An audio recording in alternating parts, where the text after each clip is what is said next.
नमस्कार साथियों, मैं जितेंद्र माली। साथियों, आज जो मैं आपको क्राइम की कहानी बताने जा रहा हूं उस पर आपको यकीन करना थोड़ा मुश्किल हो जाएगा कि लोग इतने गिरे हुए भी हो सकते हैं। दरअसल बात जयपुर आगरा हाईवे की है, जहां पर सर्विस लेन पर देर रात 26 साल की युवती बेहोश मिली। शरीर पर कपड़े नहीं थे, जगह जगह चोट के निशान, प्राइवेट पार्ट में बल्ब और सिरिंज थी। मुंह में कपड़ा ठूसकर उसके ऊपर टेप लगी थी, नाक में भी सिरिंज घुसाई हुई थी। चेहरे को पॉलीथीन से ढककर रस्सी से बांध रखा था, जिसे श्वास ले पाना भी मुश्किल था। होश में आते ही युवती ने पुलिस को बताया कि मेरा गैंग रेप कर दरिंदों ने मुझे यहाँ फेंक दिया। पुलिस कर्मियों ने तुरंत इसकी सूचना अपने आला अधिकारियों को दी। महकमे में हड़कंप मच गया। थाना इंचार्ज से लेकर डीसीपी तक सभी के फोन एक के बाद एक घनाघन उठ रहे थे। लेकिन जब इस गैंग रेप को पुलिस ने कटघरे में लेकर जाती है तो इसमें पुलिस और डॉक्टर सब सकते में आ जाते हैं। लेकिन कहते हैं ना कि कानून से भला कोई बच सकता है क्या। अंत में जब इस पूरे मामले से पर्दा उठता है तो उस खुद लड़की ने ही 3 से 4 लोगों की जिंदगी बर्बाद करने का पूरा खाका तैयार कर रखा था। तो आइए समझते हैं इस घटना का पूरा मामला। 22 मई 2019 रात के 2:30 बजे जयपुर आगरा हाईवे पर एक युवती शनि मंदिर के नजदीक पोल्ट्री फार्म के पास नींव वस्त्र मिलती है। वह बेहोश थी। उसी इलाके के रहने वाले लोकेश कुमार रावत ने पुलिस कंट्रोल रूम को इसकी सूचना दी। कानोता पुलिस मौके पर पहुंची तो युवती सर्विस लाइन पर खड़ी थी। शरीर पर जगह जगह खरोंच और रगड़ने के निशान थे। मुंह पर काला पदार्थ लगा हुआ था। मौके पर पहुंची महिला पुलिस कर्मियों ने उसके शरीर को जीप में पड़े एक कपड़े से ढका और उसे तुरंत एम्बुलेंस से एसएमएस हॉस्पिटल लेकर गए। युवती की गंभीर हालत देखकर डॉक्टर व नर्सिंग स्टाफ भी सकते में आ गए। हॉस्पिटल के ट्रॉमा वार्ड में युवती के प्राइवेट पार्ट से एलईडी बल्ब, सिरिंज और प्लास्टिक की रस्सी का टुकड़ा निकाला गया। उन्हें पुलिस ने अपने कब्जे में ले लिया। सूचना मिलने पर तत्कालीन डीसीपी ईस्ट राहुल जैन व एडिशनल डीसीपी ललित किशोर शर्मा भी एसएमएस हॉस्पिटल पहुंच गए। जब लड़की को होश आया तो लड़की ने बताया कि मैं बालकोठी इलाके में विधानसभा के पास एक गर्ल्स हॉस्टल में किराए पर रहती हूँ। प्राइवेट कंपनी में काम करती हूँ। फरवरी 2019 में एक युवक से मिली जो खुद को मानवाधिकार आयोग में बताता था। एक केस में मदद करने का झांसा देकर युवक ने मुझसे 45,000 रुपये ले लिए। जब मुझे पता चला कि युवक झूठ बोल रहा है तो मैं उससे रुपए वापस मांगे। युवक ने रुपए लौटाने की बजाय मेरा मोबाइल नंबर ही ब्लॉक कर दिया। इस कारण मैं रुपए लेने रात को करीबन 9 बजे आगरा रोड मंगल विहार में उसके घर गई। मैं उसके परिवार वालों को रिकॉर्डिंग सुनाई रही थी कि उसी दौरान किसी ने मेरे पीछे से सिर पर भारी चीज़ से हमला कर दिया और उसके बाद मैं बेहोश हो गई। जब मुझे होश आया तो मैं एक कमरे में थी। वहाँ 3 लोग और मौजूद थे। वो मुझे सिगरेट से दाग रहे थे। प्राइवेट पार्ट में एलईडी बल्ब और इंजेक्शन सिरिंज डाल दी। तीनों ने मेरे साथ बुरी तरीके से मारपीट की। नुकीली चीज से छाती व कमर पर वार किया। ये टॉर्चर तब तक चला जब तक मैं बेहोश नहीं होगी। इसके बाद जब मुझे होश आया तो मैं जंगल में पड़ी थी। शरीर पर कपड़े नहीं थे। अंडरगारमेंट से हाथ पांव बंधे हुए थे। किसी तरह कांटों की मदद से मैंने सिर पर बांधी हुई पॉलीथीन को हटाया और सरकते हुए सड़क के नजदीक पहुंची। कई राहगीरों से मदद मांगी लेकिन किसी ने भी गाड़ी नहीं रोकी। करीब 1.5 घंटे के बाद पुलिस मौके पर पहुंची। पुलिस मामले की गंभीरता को देखते हुए तेजी से जांच में जुट गई। पुलिस की एक टीम घटनास्थल पर पहुंची और छानबीन शुरू कर दी। घटनास्थल के पास ही एक पुरानी इस्तेमाल की गई चादर, कुछ कपड़े व अन्य सामान बरामद हुए। पुलिस ने वारदात के समय आरोपियों की लोकेशन ट्रेस करने के लिए तकनीकी साक्ष्य जुटाए। नामजद 3 आरोपियों को डिटेन कर उनसे सख्ती से पूछताछ शुरू हुई। पुलिस ने उस ओला बाइक राइडर से भी पूछताछ की जो युवती को मंगल विहार इलाके में लेकर आया था। इसके साथ ही उबर कैब ड्राइवर के भी बयान दर्ज किए गए। यह ड्राइवर युवती को 3 अन्य साथियों के साथ इस घटना से 2 दिन पहले 19 फरवरी को युवक के घर लाया था। युवती ने अपने बयान में जयपुर पुलिस के कांस्टेबल सहित 3 युवकों के खिलाफ नामजद रिपोर्ट दर्ज कराई। 2 अन्य युवकों के बारे में भी बताया जो इस साजिश में शामिल थे। युवती ने पुलिस को बताया कि आरोपियों ने उसका मोबाइल भी छीन लिया। कानोता थाना पुलिस ने gang rape 376 D, unnatural sex 377, हत्या का प्रयास 307, मारपीट सहित अन्य धाराओं 323, 341 व 354 में केस दर्ज कर दिया। पुलिस ने मेडिकल बोर्ड से युवती की जांच कराई। धारा 164 सीआरपीसी के तहत बयान दर्ज कराए। मामले की जांच बस्सी की तत्कालीन एसीपी मनस्वी चौधरी को सौंपी गई। उन्होंने सबसे पहले मौके पर पहुंचने वाले तत्कालीन कानोता थाना इंचार्ज नरेंद्र खींची, ASI Ramdhan, head constable Brijlal और थाने के सिपाहियों के बयान दर्ज किए। पुलिस ने संदिग्धों की पहचान के लिए इलाके में लगे सीसीटीवी फुटेज खंगालना शुरू किए। स्थानीय लोगों से पूछताछ कर महत्वपूर्ण सुराग जुटाए गए। कुछ संदिग्धों को हिरासत में लिया और उनसे पूछताछ की। जांच के दौरान पुलिस को आरोपियों की लोकेशन के आधार पर कुछ सीसीटीवी फुटेज भी मिले। पुलिस के सामने जल्द से जल्द केस सॉल्व करने की चुनौती थी। घटना को लेकर लोगों में जबरदस्त आक्रोश था। पुलिस ने तकनीकी साक्ष्यों के आधार पर युवती व आरोपियों की लोकेशन खंगाली। अब सभी लोकेशन अलग अलग जगह पर मिली। पुलिस इनकी मौजूदगी को वहां लगे सीसीटीवी फुटेज से प्रमाणित करने में जुट गई। अब पुलिस ने 5 में से 3 नामजद आरोपियों को हिरासत में लेकर पूछताछ करना शुरू किया।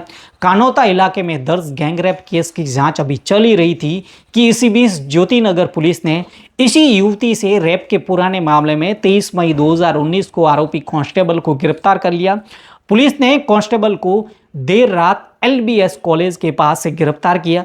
गिरफ्तारी के बाद सामने आया कि इसी युवती ने कांस्टेबल के खिलाफ पहले भी रेप व हत्या के प्रयास का मामला ज्योति नगर पुलिस थाने में दर्ज करा रखा था। पुलिस अन्य आरोपियों की तलाश के लिए छापेमारी में जुट गई। इधर हॉस्पिटल में भर्ती युवती की हालत में धीरे धीरे सुधार हो रहा था। पुलिस ने युवती को फेंकने की जगह से लेकर आसपास के इलाकों में सर्च ऑपरेशन चलाया। पुलिस यहां मिले सबूतों की जांच में जुट गई। घटनास्थल व आरोपी के घर के आसपास लगे सीसीटीवी कैमरों ने युवती की साजिश का पर्दाफाश कर दिया। 21 मई 2019 को रात 9:10 पर युवती ने ओला कंपनी की बाइक लाल कोठी से आगरा रोड जाने के लिए बुक की थी। बाइक को पोल्ट्री फार्म पर इधर उधर घुमाने के बाद युवती ने रास्ता भूलने की बात कही। उसने राइडर को वापस आगरा रोड पर छोड़ने को कहा। बाइक राइडर रात को 9:50 पर युवती को छोड़कर चला गया। इसके बाद युवती चादर ओढ़े हुए, पॉलीथीन लपेटे हुए आसपास लगे सीसीटीवी कैमरों में घूमती हुई नजर आई। वह आरोपी युवती के घर के बाहर से भी कई बार निकली। इस दौरान युवती ने चेहरे पर पॉलीथीन पहन रखी थी और मुंह में सफेद कपड़ा डालकर टेप लगा रखी थी, जबकि रिपोर्ट के अनुसार युवती ने उस समय खुद को बेहोश बताया था। वारदात से पहले 3 बार आरोपी के घर गई थी।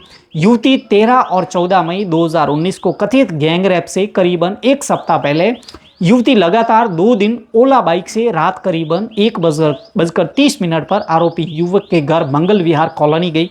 घर के बाहर रेकी की और फोटो खींचे। तस्वीरें पड़ोसी के घर पर लगे सीसीटीवी कैमरे में कैद होगी। 19 मई 2019 को युवती 2 महिलाओं और एक पुरुष के साथ ओला कैब कर 3 बजे मंगला विहार कॉलोनी गई। आरोपी को कांस्टेबल से पैसे लेने के लिए धमकाया। युवती ने पुलिस को बताया था कि वो 21 मई 2019 को करीबन 9:15 बजे आरोपी युवक के घर पहुंची थी, जबकि उसकी लोकेशन इस समय उस गर्ल्स हॉस्टल में थी। पुलिस ने आरोपी की मोबाइल लोकेशन के साथ ही उनकी मौजूदगी पुष्टि करने के लिए सीसीटीवी फुटेज की भी जांच की। घटना के समय सभी आरोपी अलग अलग जगहों पर मौजूद थे। इनकी लोकेशन सेठी कॉलोनी, बापू नगर, ओजाजी का बाग और भागीरथ नगर इलाके में लगे सीसीटीवी कैमरों में कैद हुई थी। आरोपी कांस्टेबल घटना के समय बापू नगर में जनता स्टोर के पास जूस पीकर उसके दोस्त के घर चला गया था। अब मेडिकल बोर्ड ने भी अपनी जांच में माना कि युवती के शरीर पर मिली चोटों के निशान सामान्य थे। कोई भी चोट जानलेवा या ऐसी नहीं थी जिससे बेहोशी आ सकती है। जांच के दौरान पुलिस को पता चलता है कि युवती डेटिंग ऐप के जरिए कांस्टेबल से मिली थी। इसी बीच कांस्टेबल ने कुछ समय बाद उससे बातचीत करना बंद कर दी, जिससे युवती नाराज होकर उसने केस दर्ज करवा दिया। पुलिस ने जांच के दौरान ज्योति नगर में दर्ज केस के मामले में जेल में बंद कांस्टेबल से भी पूछताछ की। कांस्टेबल ने बताया कि युवती व उसकी मां शादी के लिए दबाव बना रही थी। शादी से इनकार करने पर युवती ने उसे ब्लैकमेल करना शुरू कर दिया था। ब्लैकमेल का भी असर नहीं हुआ तो युवती ने रेप केस दर्ज करवा दिया। इसी बीच पुलिस को पूछताछ में पता चला कि युवती 2018 में जब इलाज के दौरान एसएमएस हॉस्पिटल में भर्ती हुई थी तो युवती ने इलाज कर रहे डॉक्टर के मोबाइल नंबर ले लिए। कुछ दिनों तक इलाज के बहाने बात करने के बाद वो रोजाना कॉल करने लगी। इससे परेशान होकर डॉक्टर ने युवती का नंबर ब्लॉक कर दिया। युवती ने 18 नवंबर 2018 को डॉक्टर के माता पिता को उसका करियर खत्म करने की धमकी दी। डॉक्टर ने इस संबंध में 24 नवंबर 2018 को मोती डूंगरी थाने में परिवाद दिया। इसी के चलते युवती ने गैंगरेप में डॉक्टर पर भी आरोप लगा दिए। वहीं गैंगरेप में एक युवक को केवल इसलिए आरोपी बनाया क्योंकि युवती को शक था कि वह पुलिस कांस्टेबल की मदद कर रहा था।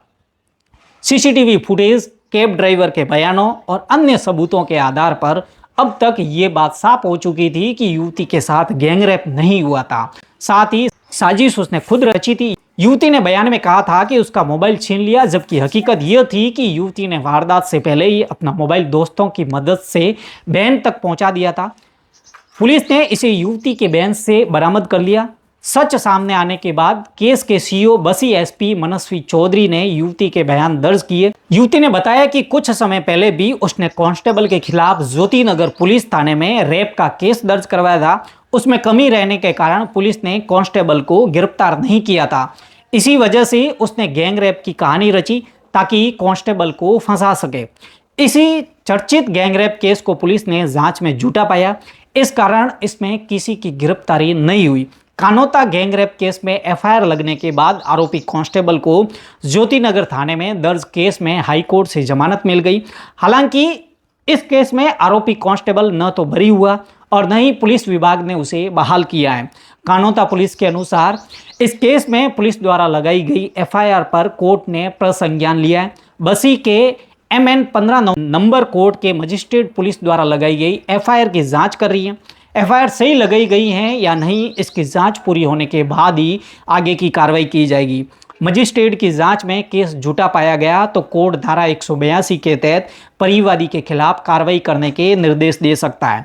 नियमानुसार अपने क्षेत्र के पुलिस थानों में दर्ज किसी भी केस व उसकी जांच पर लीगल मजिस्ट्रेट या अन्य सक्षम अधिकारी अपने स्तर पर जांच करते हैं और पुलिस की निष्पक्ष जांच प्रणाली से एक कांस्टेबल और डॉक्टर का करियर खराब होने से बाल बच गया। तो साथियों, हमारा मकसद किसी की भावनाओं को ठेस पहुंचाना नहीं है, बस आपको जागरूक करना है। और अगर अभी तक आपने मेरे इस चैनल को सब्सक्राइब नहीं किया तो अभी जाके चैनल को सब्सक्राइब करें और बेल आइकन जरूर प्रेस करें ताकि आने वाली हर वीडियो की अपडेट आप तक पहुंचती रहे। तब तक के लिए सावधान रहें, सतर्क रहें और अपना ख्याल रखें।